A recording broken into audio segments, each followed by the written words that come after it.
सुरक्षा आयोग के सभी सदस्यों का स्वागत है। आज हम यहाँ ऑपरेशन सिटी सेफ के नतीजों पर बात करने के लिए इकट्ठा हुए हैं। ये ब्रीफिंग बहुत महत्वपूर्ण है।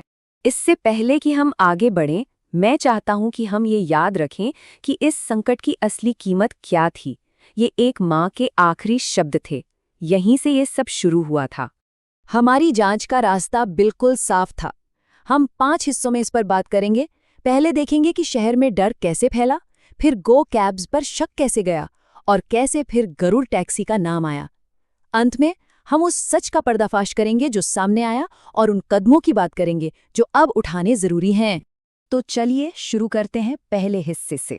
उस वक्त की बात करते हैं जब हिंसक अपराधों ने पूरे शहर में दहशत फैला दी थी।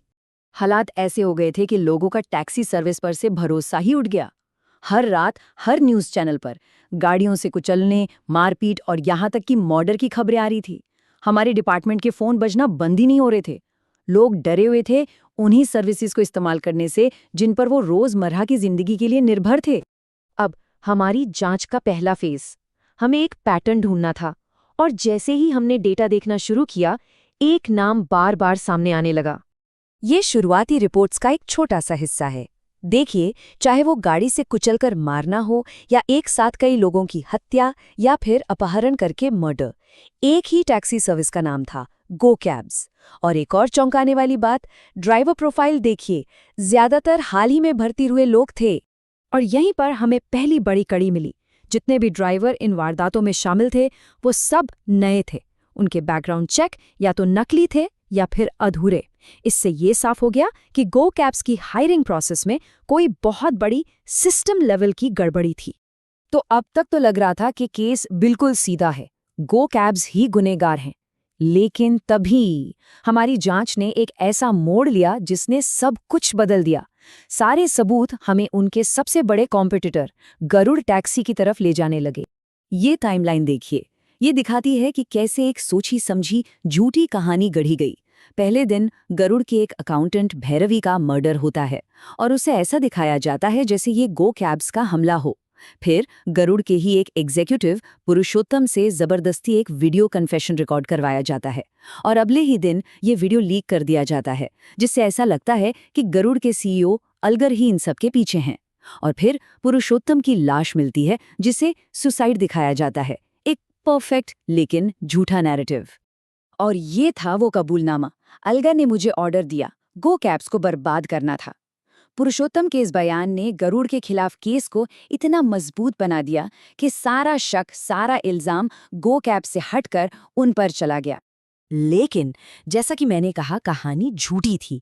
एक दूसरे बिल्कुल अलग केस की जांच के दौरान हमें एक ऐसा सबूत मिला जिसने इस पूरे झूठ के ताने बाने को तोड़कर रख दिया और एक कहीं ज्यादा खतरनाक साजिश हमारे सामने आई।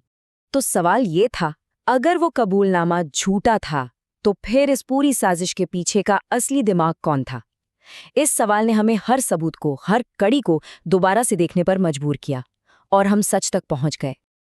और सच ये था, अब तक सब ये मान रहे थे कि गरुड़ के सीईओ अलगर ने अपने कॉम्पिटिटर गो कैब्स को बदनाम करने के लिए गुंडों को हायर किया। लेकिन असलियत ठीक इसकी उल्टी थी। गो कैब्स के सीईओ विनायक ने गुंडों को हायर किया था अपनी ही कंपनी की टैक्सियों में जुर्म करने के लिए। उसका मकसद गो कैब्स की इमेज खराब करना नहीं था, बल्कि उसका मकसद था अपने कॉम्पिटिटर गरुड़ को फंसाना और उसे मार्केट से हमेशा के लिए खत्म कर देना। और ये वो सबूत था जिसने सब कुछ साफ कर दिया। भैरवी की आखिरी कॉल। गरुड़ की अकाउंटेंट भैरवी का फोन हमें मिला और उसमें उसकी मौत से ठीक पहले की एक रिकॉर्डेड कॉल थी। उस कॉल में वो बता रही थी कि कैसे उसकी कंपनी से गो कैब्स के ड्राइवरों को पैसे ट्रांसफर किए जा रहे हैं। ये ट्रांसफर उसके सीनियर पुरुषोत्तम ने दबाव में आकर किए थे। और कॉल अचानक तब कट जाती है जब उसका मर्डर हो जाता है और मरते मरते वो अपने हमलावर का नाम लेती है, पुरुषोत्तम। तो ये सिर्फ एक कंपनी को बदनाम करने की साजिश नहीं थी, ये था एक कॉर्पोरेट वॉर, जैसा कि साजिश करने वाले ने खुद इसे कहा। मतलब एक ऐसी क्रूर स्ट्रैटेजी जहां आप मार्केट में किसी से बेहतर काम करके नहीं, बल्कि उसे गैर कानूनी और आपराधिक तरीकों से पूरी तरह खत्म करके आगे बढ़ते हैं। और ये शब्द हैं उस मास्टरमाइंड गो कैब्स के सीईओ विनायक के। कॉर्पोरेट दुनिया में बड़ी मछली छोटी मछली को खा जाती है। अगर एक को नष्ट होना है तो दूसरा समृद्ध होगा। यही न्याय है। इस कबूलनामे ने उसके इरादे और भैरवी और हमारे मुखबिर चंद्रमौली की हत्या समेत हर जुर्म में उसके हाथ होने की बात पर मुहर लगा दी। तो जांच अब बंद हो चुकी है, लेकिन हमारा काम यहीं खत्म नहीं होता। ऐसा दोबारा कभी न हो, ये सुनिश्चित करने के लिए इस कमीशन को फौरन 3 आदेश लागू करने होंगे। ये 3 जरूरी कदम हैं।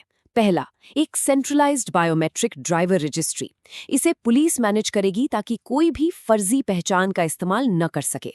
दूसरा, हर टैक्सी सर्विस का थर्ड पार्टी फाइनेंशियल ऑडिट जरूरी होगा हर 3 महीने में, ताकि किसी भी संदिग्ध लेन देन पर नजर रखी जा सके। और तीसरा, विसल ब्लोअर प्रोटेक्शन को मजबूत करना होगा। एक ऐसा सिस्टम जहां कंपनियों के कर्मचारी बिना डरे सीधे पुलिस को आपराधिक गतिविधियों की जानकारी दे सके। ये तीनों कदम जनता का भरोसा वापस जीतने के लिए बेहद जरूरी हैं। ये केस हमें एक बहुत कड़वा सच याद दिलाता है। जब कॉर्पोरेट जगत में आगे बढ़ने की भूख की कोई सीमा नहीं रहती, तो उसकी असली और आखिरी कीमत कौन चुकाता है? इसका जवाब मार्केट शेयर के आंकड़ों में नहीं, बल्कि इंसानी जिंदगियों में मिलता है।